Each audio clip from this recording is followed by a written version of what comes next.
ही एवढीशी कोळंबी तवा फ्रायची डिश हॉटेलमध्ये किती महाग मिळते ना.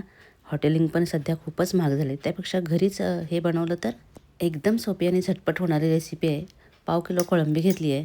स्वच्छ धुवून घ्यायची. त्याच्यामध्ये आलं लसूण पेस्ट, हळद, तिखट, मीठ टाकायचं. लिंबू पिळायला विसरायचं नाही. लिंबूने कोळंबी एकदम सॉफ्ट अशी शिजते. तांदळाचं पीठ घ्यायचं. त्याच्यामध्ये प्लेन मिरची पावडर असते तर ती मिक्स करायची. कोळंबी थोडीशी मोठ्या आकाराची असेल तर व्यवस्थित फ्राय करता येते. त्यातूनच मी काही थोडीशी मोठ्या आकाराची कोळंबी घेतलेली आहे. ती या पिठामध्ये चांगली कोट करून घ्यायची. तांदळाच्या पिठाचं कोटिंग आहे तर ते व्यवस्थित बसतं आणि छान कुरकुरीत होते. तुम्ही डीप फ्राय करू शकता किंवा शॅलो फ्राय. तर मी इथं शॅलो फ्राय करणार आहे. आणि तळताना थोड्याच घ्यायच्या कोळंबी.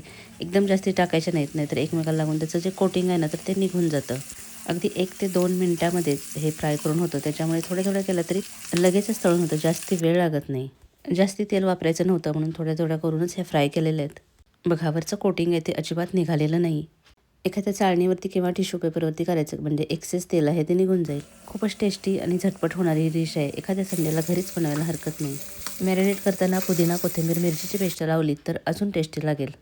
तर हॉटेलपेक्षा भारी कोळंबी फ्रायची डिश घरीच बनवून बघा आणि व्हिडिओ आवडला असेल तर लाईक, शेअर, सबस्क्राईब करा.